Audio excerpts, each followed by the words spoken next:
ఫిరాయింపు ఎమ్మెల్యేలతో సీఎం సమావేశంపై కేటీఆర్ స్పందించారు. Party ఫిరాయింపులపై PCC president approver గా మారారంటున్నారు కేటీఆర్. బీఆర్ఎస్ ఎమ్మెల్యేలు కాంగ్రెస్ లో చేరారని మహేష్ గౌడ్ ఒప్పుకున్నారు. కడియం శ్రీహరి కూడా కాంగ్రెస్ లో చేరారని చెప్పారు. ఇంకా ఫిరాయింపు ఎమ్మెల్యేలపై విచారణ ఎందుకు అని అడుగుతున్నారు కేటీఆర్. ఫిరాయింపు ఎమ్మెల్యేలతో సమావేశం పెట్టి సీఎం చేసేదేముందని అడుగుతున్నారు కేటీఆర్. పీసీసీ ప్రెసిడెంట్ తన నేర ఆరోపణను అభియోగాన్ని ఒప్పుకున్నాడు ఆల్రెడీ బహిరంగంగా. ఓ టీవీ చర్చలో పీసీసీ ప్రెసిడెంట్ గారిని అడిగినారు, ఏమండి ఎమ్మెల్యేలు చేరినారు కంటే అవును చేరినారు మా కాంగ్రెస్ పార్టీలో అని చెప్పిండు. ఇక నేరాంగీకారం జరిగిన తర్వాత విచారణ ఎందుకు, ఇంకా చేసేదేముంది. కడియం శ్రీహరి చెప్పిండు ఓపెన్గా, నేను కాంగ్రెస్ పార్టీలో చేరిన. అప్రూవర్గా మారిపోయిన తర్వాత పీసీసీ అధ్యక్షుడు, కాంగ్రెస్ పార్టీ అధ్యక్షుడు, ఇంకా విచారణ ఏముంది, ఇంకోటి ఏముంది చేనికే.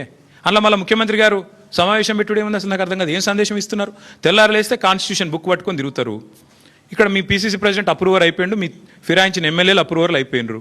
కొత్తగా ఏముంది పరిశోధించి విచారించి సాధించేది?